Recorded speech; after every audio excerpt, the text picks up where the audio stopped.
خالدہ حسین کی کہانی۔ عہد نامہ۔ شروع میں مجھے اس گدلے پانی اور کائی جمی پھسلنی دیواروں سے کچھ وحشت ہوتی تھی۔ ہاں، مجھے یاد ہے، سانس لیتے ہوئے ہوا میں ایک عجب سی بسان بھی آتی تھی۔ میں اپنے جسم کو ہر دم سکیڑ کر رکھتا تھا، نہیں چاہتا تھا کہ اس گدلے پانی اور کائی میں لت پت رہوں۔ مجھے تو ان کا چھو جانا بھی اچھا نہ لگتا تھا۔ چنانچہ دن رات اپنے آپ کو سکیڑ کر میرا تمام جسم اس کی ایک ایک نس ٹوٹنے کے قریب تھی، یوں جیسے کسی چیز کو دونوں کناروں سے پکڑ کر آخری حد تک کھینچا جائے اور بس اب وہ تڑکنے کے قریب ہو۔ مگر کچھ ہی عرصے بعد مجھے ایک عجیب و غریب حقیقت کا احساس ہوا۔ میرے اس طرح سکڑنے، ہر دم تشنج میں رہنے سے گدلے پانی اور کائی جمی پھسلنی دیواروں میں کچھ بھی تبدیلی نہ آئی تھی۔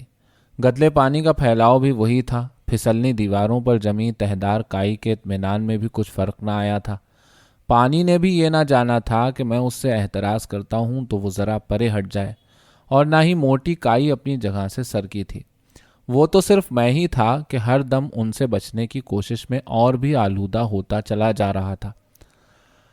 بارے ایک دن ہمت کر کے تجربے کے طور پر میں نے اپنے جسم کے ایک ایک حصے کو ڈھیلا پرسکون چھوڑنا شروع کیا۔ سب سے پہلے میں نے اپنے پیٹ کے پٹھے ڈھیلے چھوڑے۔ یکدم ایک عجب آسائش اور کشادگی کا احساس مجھے ہوا، ایسی آسائش جو میں بھول چکا تھا، مگر پھر بھی یہ کیفیت بڑی جانی پہچانی مانوس تھی۔ میں نے دیکھا کہ پیٹ کو یوں ڈھیلا چھوڑنے پر نہ تو میرا جسم بڑھا اور نہ ہی گدلا پانی اور تہدار کائی مجھ سے زیادہ لپٹے۔ میرا جسم بھی اتنی ہی جگہ گھیرتا رہا جتنی کہ پہلے گھیرتا تھا۔ پانی اور کائی بھی اپنی اپنی جگہ پر تھے۔ پھر میں نے یکے بعد دیگرے اپنے بازوؤں، ٹانگوں، گردن اور چہرے کے پٹھے ڈھیلے چھوڑ دیے، اور بالآخر اپنی آنکھوں کو بھی سکڑنے کے اس مسلسل عمل سے نجات دی۔ اب مجھے حیرت ہوئی کہ جب اپنے وجود کو غیر وجود سے بچانے کی کوشش ختم کر دی جائے تو پھیلاؤ کی ایک مخصوص طمانیت حاصل ہوتی ہے، جس طرح ہر چیز اپنی اصل حالت میں آ کر مطمئن ہو جائے۔ گدلا پانی اور اس پر جمی کائی اب گویا میرے جسم کا حصہ بن چکے تھے، وہ مجھ سے الگ نہ تھے۔ اب میں خوب ہاتھ پاؤں پھیلا کر بے وزنی کی کیفیت میں آنکھیں موندے لیٹا رہتا، اور بھول گیا کہ اس سے پہلے میں کیا تھا، کب، کہاں سے، کس طرح آیا اور اس آلودگی کا حصہ بن گیا۔ مگر یہ بھی درست نہیں کہ میں واقعی وہ سب کچھ فراموش کر چکا تھا۔ واقعہ کچھ یوں تھا کہ جب بھی اس کائی بھرے دبیس پانی کی گود میں پوری آسائش کے ساتھ پڑا ہوتا تو خود بخود روشنی کے جلتے بجھتے دائرے کہیں میری آنکھوں کے پیچھے پھسلنا شروع کر دیتے، ایک کے ساتھ ایک۔ پھر یہ دگنے چوگنے ہو کر میرے تمام وجود کو گھیر لیتے، اور مجھے یوں لگتا کہ جیسے زمین میں اگے کنویں میں نہیں بلکہ دھوپ بھرے ہرے کھیتوں میں کھلتی سرسوں کے درمیان سانس لیتا ہوں، اور سنہری دھوپ میرے مساموں میں سونا بھرتی ہے، جبکہ آس پاس نیم، پیپل اور شہتوت کے اونچے گھنے درخت چھتر چھاؤں کیے کھڑے ہیں، اور اس زمین کے ساتھ ساتھ ایک کھلے وسیع آسمان کے کنارے آن ملتے ہیں، اور یہ سب کچھ مل کر اتنا لامحدود اور لا انتہا ہے کہ کہیں بھی کسی بھی چیز کی کوئی حد نہیں۔ چنانچہ ایسے میں اپنے آپ کو میں بھی لامحدود پاتا، اور مجھے اپنی وہ بہت سی صورتیں اور حالتیں یاد آ جاتی جو شاید میں نے کبھی خواب میں دیکھی تھیں۔ مگر یہ صورتیں ایک دوسرے میں گھل مل کر اس طرح بے معنی ہو جاتی کہ سوائے ایک ہلتے مچلتے سیال مادے کے کچھ بھی مجھے یاد نہ رہتا۔ بہت سی باتیں، آوازیں، تصویریں یاد آتے آتے رہ جاتی، اور ایسے ہی ایک دم مجھے کائی کی نرم موٹی تہہ اپنی کمر پر محسوس ہوتی، اور میں جاگ جاتا اور اپنے آپ کو یاد دلاتا کہ میں اس کنویں میں ہوں، باہر سنہری دھوپ اور بسنتی کھیتوں میں نہیں۔ اور یہ جان کر مجھے عجب تحفظ کا احساس ہوتا۔ ایک ڈبکی لگا کر میں اور بھی نیچے جا کر دوسری نیند کے لیے تیار ہو جاتا۔ مگر ایک روز میں طویل ڈبکی کے بعد ایک نئی نیند کی تیاری میں تھا کہ ایک عجیب و غریب واقعہ ہوا۔ کوئی چیز اپنے پورے حجم اور رفتار کے ساتھ گری اور مجھ سے کچھ دور بہتی چلی گئی۔ میں حیران رہ گیا۔ میرا خیال، بلکہ مجھے یقین تھا کہ وہاں آس پاس کوئی بھی درخت نہیں کہ کوئی بھولا بھٹکا پھل ہی ادھر آن گرے۔ نہ ہی اس سناٹے میں بچے ادھر آتے جاتے تھے کہ پتھر پھینک کر کنویں کی سطح میں گول گول دائرے بنتے دیکھتے، اور غنودگی میں یوں بھی میں اس گرنے والی چیز کو نہ دیکھ پایا تھا۔ میں نے دوبارہ سونے کی کوشش کی، تب اچانک اوپر سے کسی کے رونے، سسکیاں بھرنے کی آواز آئی۔ کوئی جی توڑ کر رو رہا تھا۔ میں نے ایک عرصے سے کوئی آواز نہیں سنی تھی۔ اس آواز پر روشنی کے گول گول رنگ برنگ چکر میری آنکھوں میں گھومنے لگے اور مجھے بہت سے کھیت اور ان میں مہکتی سنہری فصلیں اور بے تحاشا ہنستے گول مٹول بچے یاد آ گئے۔ مگر یہ تصویریں بہت دھندلی تھیں، جس طرح کیمرے کا فوکس خراب ہو۔ یہ سسکیاں مسلسل بڑھتی جا رہی تھیں۔ بالآخر مجھے اپنی سطح سے اٹھ کر کچھ اوپر جانا پڑا۔ میں نے اوپر نگاہ کی۔ ایک خوبصورت چہرہ منڈیر سے نیچے جھانک رہا تھا۔ اتنی دوری پر بھی آنسوؤں سے چمکتی آنکھیں مجھے اپنی جلد پر ٹھنڈک پھینکتی محسوس ہوئیں۔ لمبے لمبے سنہری بال منڈیر پر سے نیچے گر رہے تھے۔ پھر دو گوری باہیں ہاتھ پھیلا کر نیچے اترنے کی کوشش کرنے لگیں۔ میری گیند! اب سسکی کے ساتھ جسمانی اذیت بھی شامل تھی کہ وہ باہیں اپنی وسعت سے بہت آگے نکلنے کی کوشش کر رہی تھیں۔ اچھا، اب میری سمجھ میں آ گیا۔ تو وہ اپنے پورے حجم اور رفتار کے ساتھ گرنے والی چیز یہی گیند ہی تھی۔ مگر پھر مجھے حیرت ہوئی کہ اس ویرانے اور سناٹے میں کوئی اپنی عزیز شے لے کر آیا ہی کیوں؟ اس اثنا میں سنہری بال قدرے اور بھی منڈیر سے نیچے جھکائے تھے اور ان کی چمک سے چاروں سمت کائی خوردہ دیواروں کی بدصورتی اور بھی نمایاں ہو گئی تھی۔ ان بالوں کی چکا چوند میں میری آنکھیں مندنے لگیں۔ وہ گیند کس زاویے، کس رخ سے کہاں گری تھی، میں سب اچھی طرح جانتا تھا۔ بس ایک غوطے کی دیر تھی اور وہ اس کے مالک تک پہنچ سکتی تھی۔ مگر کیوں؟ آخر کس لیے؟ میں سوچ میں پڑ گیا۔ آخر میں اپنی اس آسودہ غنودگی کو توڑ کر غوطہ کیوں لگاؤں؟ حالانکہ سچی بات تو یہ ہے کہ غوطہ زنی میں مجھے ذرا سی بھی جسمانی کاوش نہ کرنی پڑتی تھی اور نہ ہی میری نیند میں کوئی خلل آتا تھا۔ حقیقت یہ ہے کہ اب میں ایک ایسی نیند سونے کا ماہر ہو چکا تھا جس میں ہر کام سر انجام دیا جا سکتا تھا۔ تو گرنے والی چیز کی بازیابی میرے لیے کوئی مسئلہ نہ تھی، مگر سوال یہ تھا کہ آخر کس لیے؟ یہ ٹھیک ہے کہ اوپر لی جانے والی سسکیوں میں شدید اذیت اور بے بسی کا احساس تھا، مگر یہ بھی تو ممکن تھا کہ میں یہاں نہ ہوتا اور یہ سسکیاں نہ سنی جاتی اور وہ گرتی چیز نہ دیکھی جاتی۔ تو پھر اس صورت میں کیا ہوتا؟ یقیناً یہ خوبصورت چہرہ اپنے سنہری بالوں اور چمکتی آنکھوں اور گوری باہوں سمیت ہمیشہ ہمیشہ کے لیے ابد تک اس منڈیر پر امڈا رہتا اور باہیں کچھ حاصل کرنے کو تڑپتی رہتی اور ان کو اس طرح تڑپتے دیکھنے والا کوئی بھی نہ ہوتا۔ اب مجھے اپنی اس حرکت پر شرمندگی ہوتی ہے، مگر اس وقت میرا جی شدت سے چاہا کہ اذیت کے اس پیکر کو ذرا قریب سے دیکھوں۔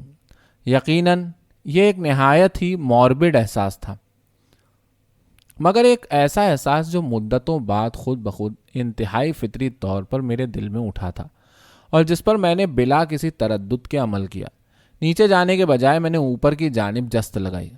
اس وقت مدتوں بعد مجھے احساس ہوا کہ اس طرح جست لگانے میں میری پچھلی ٹانگیں کھل کر کیسی بے ہنگم ہو جاتی ہیں اور میرے دھبوں بھرے مٹیالے جسم پر مزید مٹیالی اور ہری کائی جمی ہے اور اس کا نظارہ ہی دیکھنے والے کے جسم میں جھلجھلی پیدا کر سکتا ہے۔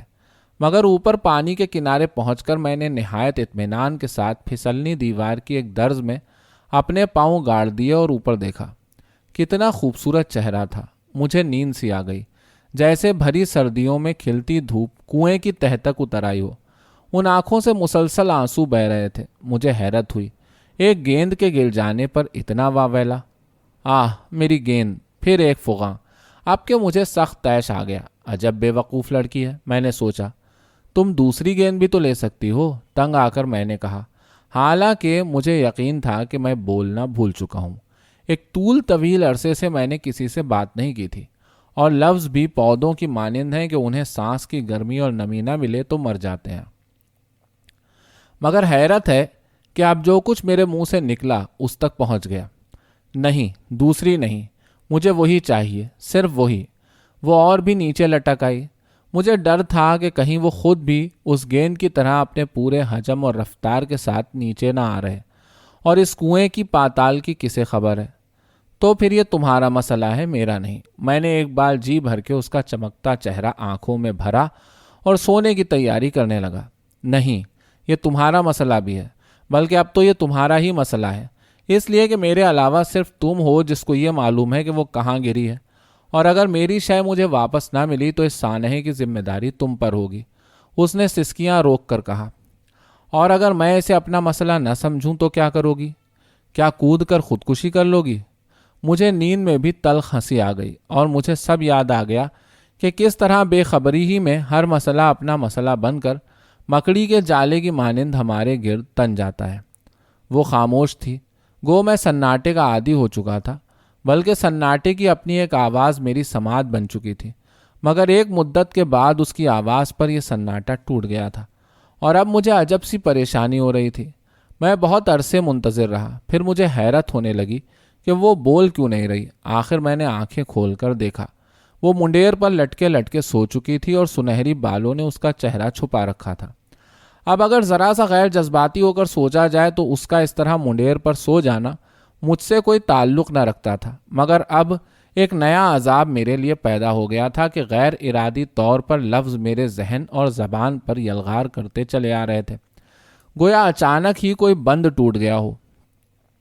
میں کہ اپنا اظہار کھو چکا تھا، ایک بار پھر اس طرح گویا تھا کہ کوئی دوسرا میری بات سنتا، سمجھتا اور جواب دیتا تھا، اور اب سکوت ناممکن تھا۔ بس اتنی ہی ہمت تھی، تم تو ابھی سے سو گئیں۔ میں نے اپنے لہجے کی تلخی کو ذرا بھی چھپانے کی کوشش نہ کی، مگر اس پر بھی وہ خاموش رہی۔ اب مجھے اور بھی تشویش ہو گئی۔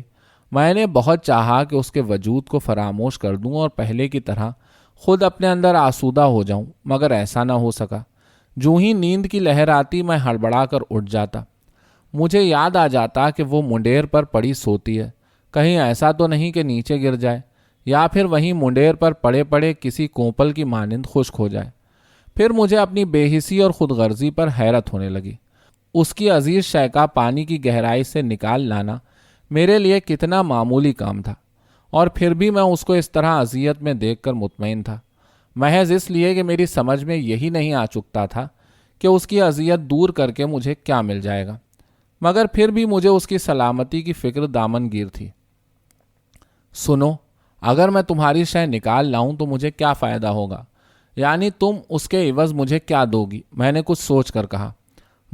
اب وہ چونک کر بولی، میں بھلا تمہیں کیا دے سکتی ہوں؟ میں نہیں جانتی کہ تمہیں کس شے کی ضرورت ہے، جبکہ تم جانتے ہو کہ مجھے کیا چاہیے۔ یہ تو کوئی بات نہیں، دیکھو میں بہت افادیت پسند واقع ہوا ہوں، بغیر کسی معاوضے کے کام نہیں کر سکتا۔ میں نے آواز میں بے اعتنائی پیدا کی۔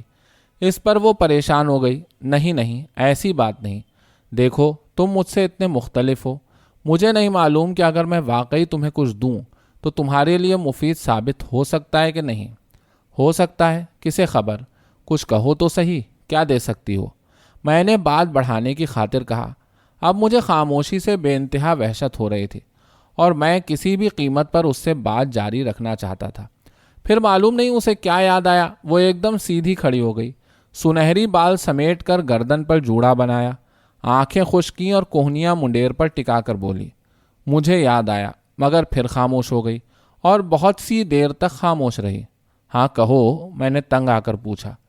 مگر یہ بات تو تمہیں کہنا چاہیے تھی۔ کون سی بات؟ میں ذرا اوپر سرک آیا۔ اب اس کے گورے چہرے پر ہلکی سی سرخی دوڑ گئی۔ یہی کہ اگر تم مجھے میری شے لا دو گے تو پھر مجھے تم کو اپنے ساتھ کھانا کھلانا اور سلانا پڑے گا۔ ہاں، ہونا تو ایسا ہی چاہیے تھا۔ مجھے بھولی بسری کہانی یاد آ گئی۔ مگر اس کے لیے تو مجھے باہر آنا پڑے گا، آخر مجھے کہنا پڑا۔ ہاں وہ تو ظاہر ہے، اس نے نہایت لاپرواہی سے کہا۔ مجھے اس کے لہجے پر سخت کوفت ہوئی۔ میں نے اسے کتنا غلط سمجھا تھا، اسے تو کچھ بھی معلوم نہ تھا میں کس طرح یہاں تک پہنچا تھا۔ میں نے کیوں کر خود اپنے وجود میں آسودہ ہونا سیکھا تھا؟ کیا وہ نہیں جانتی تھی کہ وہ مجھ سے کس چیز کا مطالبہ کر رہی ہے؟ کتنی مکار تھی وہ، کچھ دینے کے عوض مجھی سے اتنا کچھ طلب کر رہی تھی، مگر میں اس کو اس طرح اذیت میں بھی تو نہ دیکھ سکتا تھا، اور یہ بھی ممکن نہ تھا کہ وہ وہاں موجود نہ رہے۔ اب اس کے بغیر مجھے اپنا وجود ناممکن نظر آنے لگا تھا۔ معلوم نہیں اس بحث و مباحثے میں کتنی مدت گزر گئی، اس حد تک کہ میں اپنے آپ کو اس کے ساتھ ہم کلام رکھنے پر مجبور پا رہا تھا۔ چنانچہ میں نے اپنا فیصلہ سنایا۔ میں کہانی کے اس حصے کے ساتھ اتفاق نہیں کرتا، میری شرط تو کچھ اور ہے۔ میں نے اپنے الفاظ خوب ناپ تول کر کہے۔ ہاں کہو، وہ منڈیر پر اور بھی نیچے تک جھک آئی۔ تمہیں ہمیشہ ہمیشہ کے لیے یہاں مجھ سے ہم کلام رہنا ہوگا، اسی طرح مسلسل۔ ٹھہرے تاریک پانی میں سے میں نے اوپر دیکھا، اس کا سر خاموشی سے منڈیر پر ڈھلک گیا تھا۔